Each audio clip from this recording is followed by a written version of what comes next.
Canada visitor visa application. That's what you're going to be talking about in today's video, and specifically the supporting documents you need to include in your Canada visitor visa application, especially if you have no relatives or friends in Canada and you're just gonna be staying by yourself. So you want to stick up to the very end of this video so you can learn more.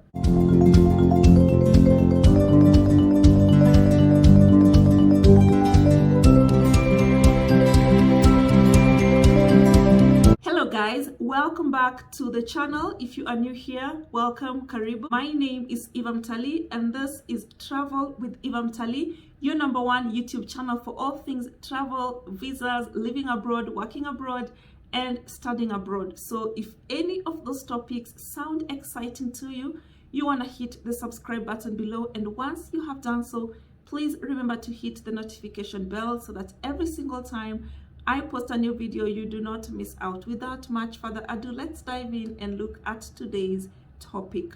A couple weeks back, I posted a video on the temporary immigration policy in Canada that actually allows you to legally work in Canada with your tourist visa once you get a work permit. And as a result, I have been receiving a lot of questions around the Canada visitor visa. Eva, how can we apply for it? How can we get it? I don't have any relatives in Canada. So that's why I'm excited for today's video, because we are going to look at the Canadian tourist visa and specifically the supporting documents you need to include with your visa application. I am currently on the Government of Canada website, that is canada.ca, and we are looking at Canada visitor visa supporting documents for visitor visa applicant. These are the documents you need to submit with your visa application depending on when you're traveling to Canada. So you need to answer this question. So why are you visiting Canada? This is a tourist visa, so we are going to click on to visit as a tourist. Do you qualify for the fully vaccinated traveler exemption? Remember, you need to be vaccinated to enter Canada, so we're going to click yes. So we can find the documents you will need to submit with your Canadian visa application, as well as bring when you travel. So this is a tourist, fully vaccinated. So this includes both documents you need to submit when you travel as well as your visa application. We are interested in the visa application, so we are going to scroll down all the way to submit with visa application. So the first item here is your travel history. This is optional depending on whether or not you have a travel history, and this you submit with your visa application. So if you've traveled to Canada or to other countries, this can show that you've been able to get a visa in the past, and proof of this includes copies of previous visas in your passport. So you need to make a clear copy of one or more of the following as evidence, that is your previous passports and or visas used within the last 10 years to travel outside your country.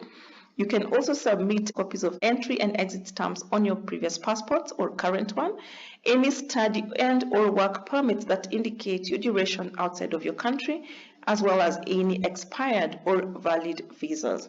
Item number 2 you're gonna need, this is also optional, but it's important to include it.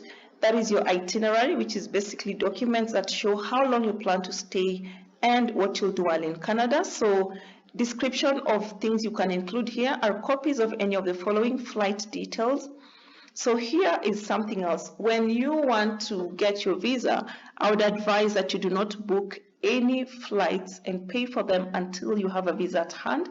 And I have a video, I'm going to link it up here, where I share with you 7 different ways you can get a flight itinerary without first paying for it. So you want to check that video. I will also leave a link at the bottom. And then you can also show copies of any hotel bookings. Again, like the flight booking, I would advise you not to pay for any hotels until you get your visa. And so if you're wondering, Eva, where do I get a hotel booking? Find your way to booking.com and enter, let's say you're going to be in Toronto. Click on Toronto and just put in the dates you want to stay in Toronto. So let's say I want to stay between 15th and check out on the 18th. Click on search, and I have here 176 properties found. So when you come here to search, we have destination Toronto, check-in date, check-out date, 2-night stay. So I'm just one adult, that's fine. And then when you scroll a little down, you can filter by different factors. So let's say I want to filter by non-smoking rooms. I like to filter by very good. I like to filter also by free cancellation. And something else you want to look at is if the hotel allows you to not have, like we have here, no prepayment. That's what you want to do so that they don't ask you to make any payments until you actually have a visa. And there's some whereby they will even say no credit card required. So let's see if we can find such. So we don't have any of those, but you can see here free cancellation, no prepayment needed. All these hotel free cancellation, no prepayment needed, free cancellation, no prepayment needed. So once you have that, go through, do the booking and print out your booking form and attach it as a supporting document. And remember, in case your visa is denied or you want to change the hotel, make sure you come back before the booking period has lapsed. And then we also have registration for an event. So let's say, for example, you can decide to go for a conference or something. So if you have any documents that support your registration for that event, please attach them as well. And then we have here the third supporting document you need is an account statement. This is also optional. However, I would highly encourage you to include it because it helps the visa officer who is going to handle your case to understand if you have enough money to support yourself during your stay in Canada. So what is needed is, of course, the bank name and contact. This allows the embassy to contact your bank or financial institution in case of any questions. And then you're also going to need proof that it is your account, so your name and your address must be clearly visible on the statement to show that the account is yours. And then in terms of the account details, make sure that your account has at least 6 months of details, including balances, to help the visa consular understand your financial situation. Number 4 document you require to submit with your Canadian visa application is identity documents. This is going to be your passport, and it could be regular, official, or diplomatic, depending on your particular situation. It could be an alien passport if you're a stateless person. It could be a U.S. permit to re-enter, that is Form I-327. It could be a U.S. refugee travel document, Form I-571, or any other travel document for non-citizens. So you need a clear color copy of your valid passport or travel document that you'll use to travel to Canada. If you have a passport, you must provide a copy of the page that shows your birth date and country of origin and pages with stamps, visas, or any other markings. If you have a travel document, it must be issued by a government and it must include your name, date of birth, document number, citizenship or residency status, photo, and expiry date if applicable. And then if you are using a representative, then you're going to need a completed IMM 5476 form. You need a completed IAM 5475 form, which is authority to release personal information to a designated individual. That is, you're going to use a representative. And then you're also going to need your family information. That is a completed IAM 5645 form.